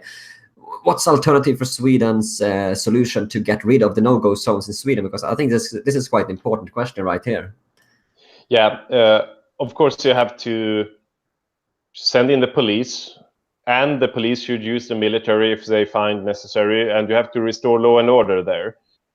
So you have to go in there, and you have to be tough. You have to be very, very tough against the criminal gangs and against anyone who is committing any kind of disorder in the society. And what you see now and it's also, of course, a left-wing idea that the police, when they go in there, they should just be giving them coffee and be talking with them and not even using their weapons. But the Swedish police is much tougher on football supporters and hooligans and so on than they have ever been against people who are torching cars and throwing stones at the police in the suburbs. So when these immigrants do that, then the police always says that, yeah, we have to wait, we have to rest, and we don't do anything, let the situation calm down. So I think this is a left-wing idea that the Swedish police should be friends with the criminals. Swedish police should be there and do nothing. So you have to go in tough, you have to split up the gangs, you have to send them to jail, you have to have a presence of the police there, you have to send in the military if necessary. This is a short-term solution. In the long run, of course, you have to have re-migration, then you get rid of a lot of the no-go zones. I mean, it's not of course, it's easy, but still, no one says it. I mean, it's the area itself is not a no-go zone. It's the people there that make it a no-go zone, or let's say a number of people who make it a no-go zone. So you have to, and they say, yeah, but the area is problematic. But I mean, if you put these people in the wealthiest area of Sweden, that area would also become a no-go zone in 2 weeks' time. So you have to understand that by being very, very tough against those people who are attacking the police, then you would solve the problems at least short term. Then you have still the problems with the unemployment and so on in these areas. But being a no-go zone, very high. Yeah, of course. All these problems must be solved with remigration and other stances towards the failed multicultural society. But you have to understand that people in these areas, they are not Swedish. They don't understand the Swedish discussion. They don't understand the Swedish compromises or the Swedish, let's talk and see if we can find a common solution. The language that they understand is the language of the police as an authority. The police in their countries have not been friends with them. They just understand, I mean, criminals that commit violence against the police, they understand one language, and it's violence from the police. Then they will stop doing it. So you see now what they are doing against the police, and the police have tried to be really friendly towards them, and they are still being treated as, because they don't have any respect for the Swedish police. They think that the Swedish police is silly. They think that the Swedish police don't dare to use their weapons. So I mean, it's very simple, very, very simple. And that's why they have been really attacking the police. I mean, the police station in Helsingborg was bombed last year. Police cars have been attacked with hand grenades. It's been really crazy. So you say that police need to get tougher, and if necessary, bring in the military to deal with this problem. Yeah, basically. And it's stupid that the left-wing people that rule this society thought that, yeah, by placing the police stations in these areas, everything will be okay. Yeah, and they, as you say correctly, they just show the police that, yeah, let's bomb your police station then and see how fun you think it is. Yeah, no, that seems to be the way these people operate, unfortunately, and it didn't used to be like this in Sweden from what I remember when I grew up. Yeah, I mean, when you look at old newspapers and so on in Sweden, just to see how safe a country Sweden was, then every single crime that was a more brutal crime. I mean, if there was a murder, the newspaper would go on for days about it. It has been a murder, and it was this one who murdered that one, and I mean, you could talk about it for weeks as late as in the 70s or even in the 80s. Today, you have murder every day in Sweden, and you don't read about it anymore. It was like that when in the early 2000s, when I was a young kid. Murder would be even that on the news for a long time. Yeah. And yeah, so I think that's a very good clarification there of what your policy is on that. That's definitely more than what many other Swedish political parties are doing. Maybe the Swedish Democrats has something similar, but I think you're definitely the toughest on this. I think another question. I think we've gone. By the way, we got another couple of questions here, if you don't mind. Bring them on. From the super chat guys. You guys are fantastic that are watching this, and thank you so much everyone for tuning in. We have a question here from Fury of Titans. He asks, will Alternative for Sweden do a 1-year non-stop campaign like Trump? Will you speak at universities? Greetings from Spain. We will not be let into the Swedish universities, unfortunately. It would be great to speak there. And I think there's some people in the universities that truly supports us, definitely. And then there's, of course, full of left-wing people there as well. I mean, it would be really cool to be there. I don't think we can enter the universities. We will be present in the Swedish public in many ways, both on social media and on publicly on the streets and on squares. Today I was out campaigning against the gypsies that now sit and beg everywhere in Sweden. So I saw, yeah, it was on social media. There was some big. You can tell us what happened if you want. We actually produced these leaflets in Romanian, where we gave these leaflets to the gypsy and said to them that most of the Swedes today want to forbid this begging going on in Sweden, but go to the tolerant area where all the journalists live, and maybe you should be begging there instead, because there all these rich and tolerant people live who support the gypsies that are begging in Sweden. So we just handed these leaflets to the gypsies begging here, and let's see if they come to the journalists' living area here in Stockholm. but I mean, this is a kind of campaign that we want to do. We want to be out in the streets. It becomes a big thing in social media. Of course, we're going to have the public square meetings where we speak about our policy, and I'm sure there's going to be some protests by left-wing extremists and so on. So in every way, we're going to try and be present in the public debate. Yeah, I see people in the chat here are loving it. Your action today here, how brilliant it is. Yeah, the people seem to like it. So yeah, and I saw it. That seems like a clever way to do some campaigning and get attention. And we also have some questions. It's always this NIMBY, this not in my backyard mentality by the left-wing people, that yes, I love immigration, but just in my area it's no good, but please go somewhere else. And gypsy beggars, yes, of course you have to be tolerant against them, but if they were created to build some kind of house at this square where the journalists live, the journalists would call the police immediately. So they are the left-wing people are definitely the ones who say one thing and they preach one thing but practice the total opposite. You know, we saw that with Lily Allen in the UK. She promised to take in refugees in her house, but now all of a sudden she doesn't have any space anymore. Oh no! It's fun, and it's fun also with this list of celebrities that promised that they would leave the US if Donald Trump ever would become president of the US. Yeah. And no one has moved out of the US. And they didn't say they would move to Mexico. They would always move to Canada. Or Sweden or Norway or something. Yeah, but they're just doing this to show that they're good people. I'm so tolerant. I'm so good. And even I promised to move out when Trump becomes the president. And then he becomes the president. And but sorry, I can't do it. Not in my situation. So they say all these things. as if they were on a catwalk of celebrities, and everyone wants to join the catwalk, and then they're getting the applauses of everyone else in the establishment. Oh, you're so good, you're so tolerant, you're so trendy on this politically correct catwalk. And then when the show is done, they just keep on doing what they always have done.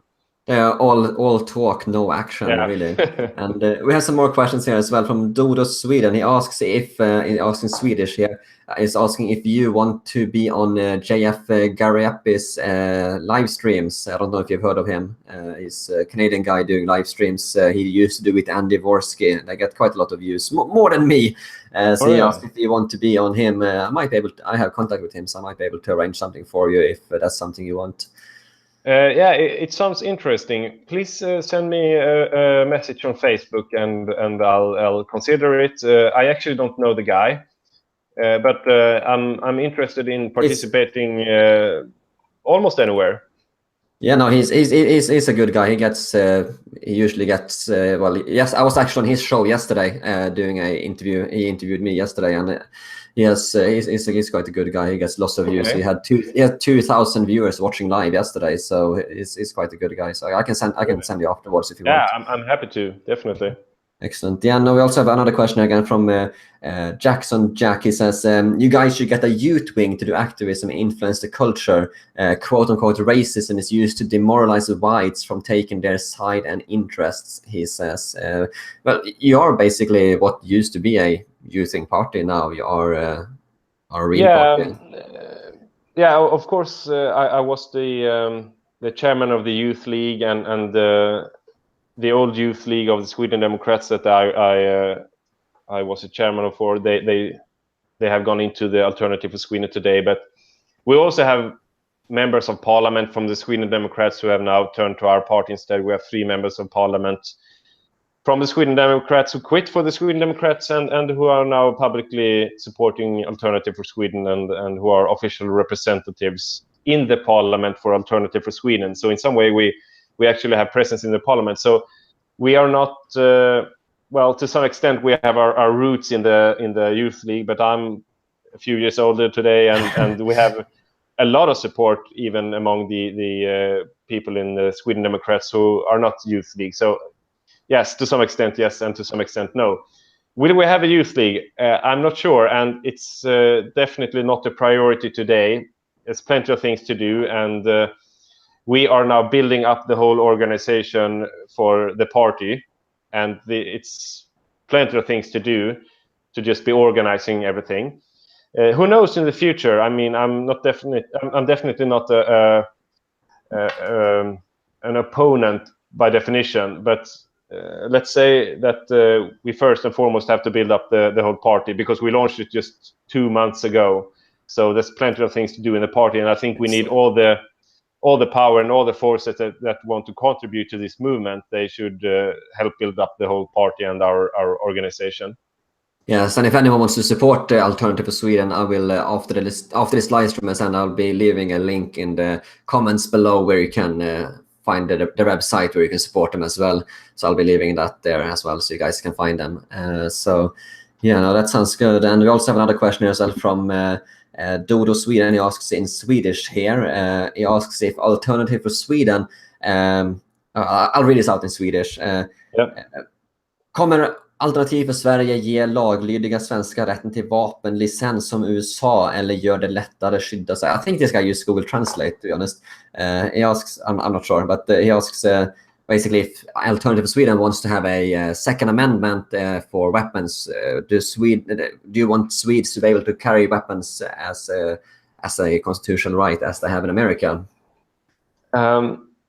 No, we will not, and I'm sure we make a lot of people disappointed now, but we don't have that tradition in Sweden, and I'm not really sure what would happen if we introduced it. I must say, I'm very positive that Swedes are being trained and have experience of weapons. I think Swedes should go to the military. Now, some people are going to say that the military is left-wing as well. I think you should go there anyway, and because it's a good experience. But many Swedes today, I mean, it's like 5% out of every year that has gone to military these days, and it's way too less. But so let's start there. People have to go to the military again. I think, well, if the situation escalates and Sweden starts to face some kind of civil war, then of course we must arm our own citizens. But I think it's a problematic question, and I totally understand the arguments for it in America. I'm not opposed to the Second Amendment. I totally understand it, and I think it's an important part of the American politics or right to self-defense. But I must say I definitely support the self-defense thought in Sweden, and we have it in the law, the right to self-defense. If someone goes into your house, you have the right to use violence to kick them out. But the problem is that the left-wing prosecutors of Sweden, they don't use this in practice. So in theory, you have this right in Sweden, and I think that if someone commits a burglary in your house, you have the right to do basically whatever you want, because then they have taken on that risk to be shot or whatever.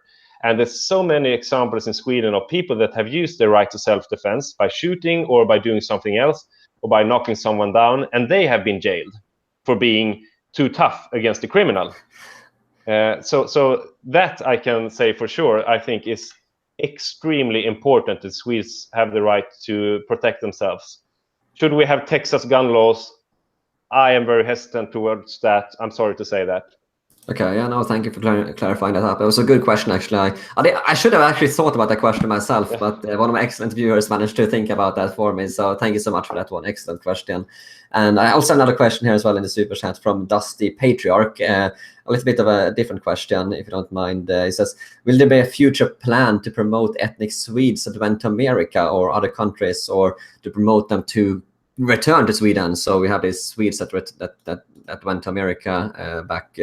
how long time ago? 200-300 years ago. You know, are they going to? Do you have any plans to get them back to Sweden? We do not have that. We have plenty of other things to do. But I mean, thank you for the question. You have to be aware, and I think Swedes should be aware that it's ethnic Swedes who live in America now. They have been. To some extent ethnic Swedes, but you look at them today and the ethnic Germans or whatever. I mean, of course, it's a mixture. They're more American now, I would say. But I mean, it's an important part of Swedish history, and it's very important to know about this. I think maybe we shouldn't bring them back, but they are Americans today, and I have strong connections to the U.S. and I among my family have very strong connections to the U.S. and a relative of mine was fighting for U.S. in the Second World War, actually against the Japanese and so on, and he died just a few years ago. So and he of course, my grandma was the cousin of him, so to say. So my grandma stayed in Sweden, and her cousin was the one whose parents went to the U.S. and so on. So in almost every Swedish family in the 19th century, you would have some of them who stayed in Sweden and some of them who went to America. So it's if you know about this, then of course the ties between Sweden and America becomes very, very close, and you understand that they were living in Sweden just 150 years ago. Yes. So I mean. But now they live there, and it's an interesting and different question. Yeah, let's just say if they want to come to Sweden, I would be the first one to welcome them. I think that would be super if we would have some immigration from former Swedes now who want to go back to their roots again. I mean, you're very much welcome. But I don't think you want to go to Sweden as it looks today. But maybe in 10 years' time, who knows? Depends on the situation. Yeah, maybe when you manage to sort some of the things out in the Swedish Parliament. Exactly. And I know you have to go quite soon, so I just have a couple of more questions that was all of the super chats that we had from viewers. If anyone has any more questions, I'd take them. If anyone has any questions in the chat, please leave your questions. I know Gustav has to go soon, so I just want to ask quickly about your foreign policy. alternative for Sweden. How is your foreign policy? Are you interventionist? Are you more pacifist and anti-war? And what do you think about the situation down in Syria and Assad? Do you support America bombing them, or how is your whole situation on foreign policy? We're against NATO. We're non-interventionist. We want to promote Swedish sovereignty in foreign affairs. We are, I would say, by far the most non-interventionist party in Sweden.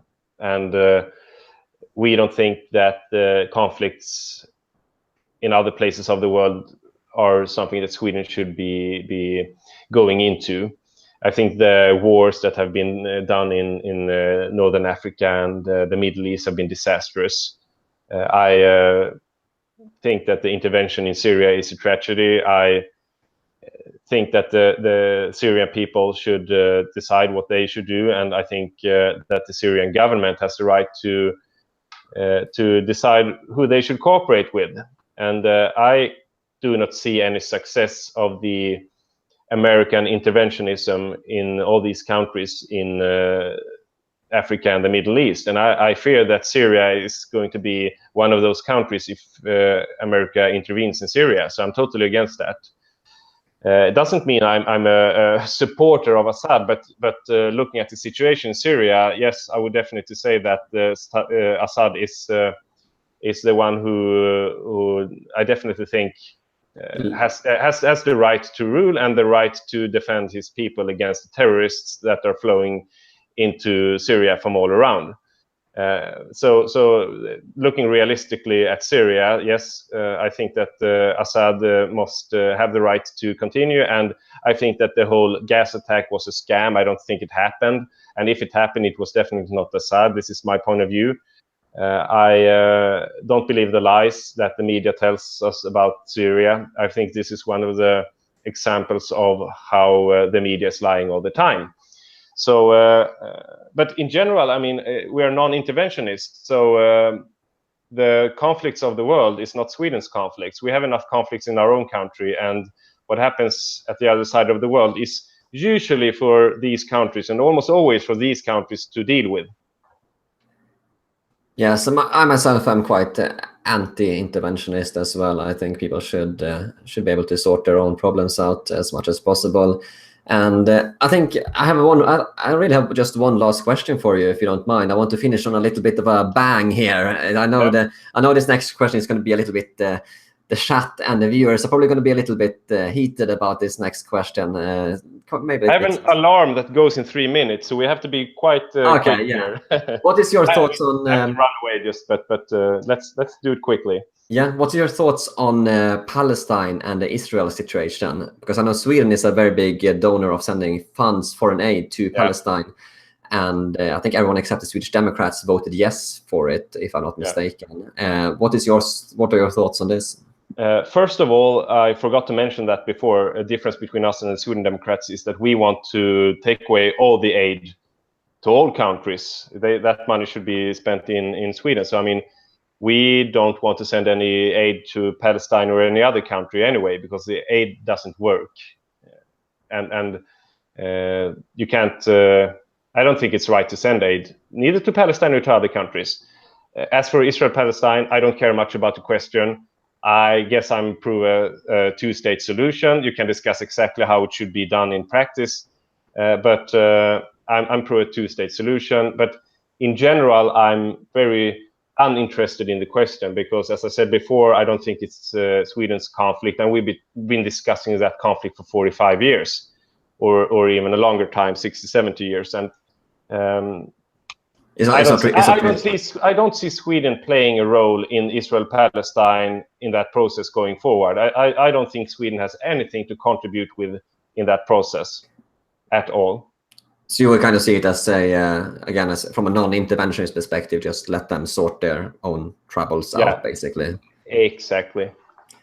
Excellent. Yeah. Now I believe you have to go now at 11 o'clock here. So I guess so. And it's been really good to be here, and I truly appreciated the interview and all the questions that you sent. I would like to be here for many more hours, but I have to go, and I hope you had 2 good hours here, and that you got some answers on your questions. It was really nice to be in this talk.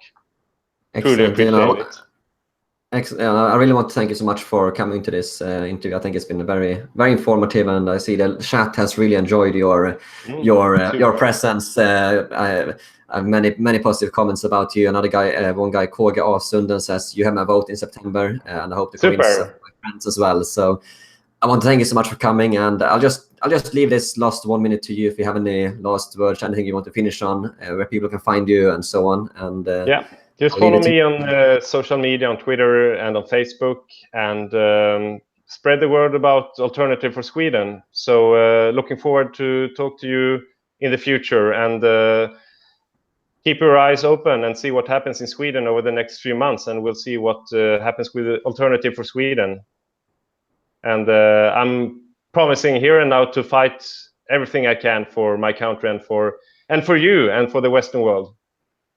Sounds good. No, thank you so much for coming, and we will end this live stream here. And everyone watching, make sure to hit the like button on this video, because that will help get this video more views. More people are going to see it. And make sure to subscribe if you haven't done so already, and hit notification bell to get notifications whenever new live streams come out. And make sure to go and follow Alternative for Sweden and Gustav Kasselstrand on Twitter and on social media, Facebook. I'll leave the links in the comment section below as soon as this video is finished. And thank you so much for watching, everyone. Thank you very much. And I'll see you later. Okay, bye-bye. Bye.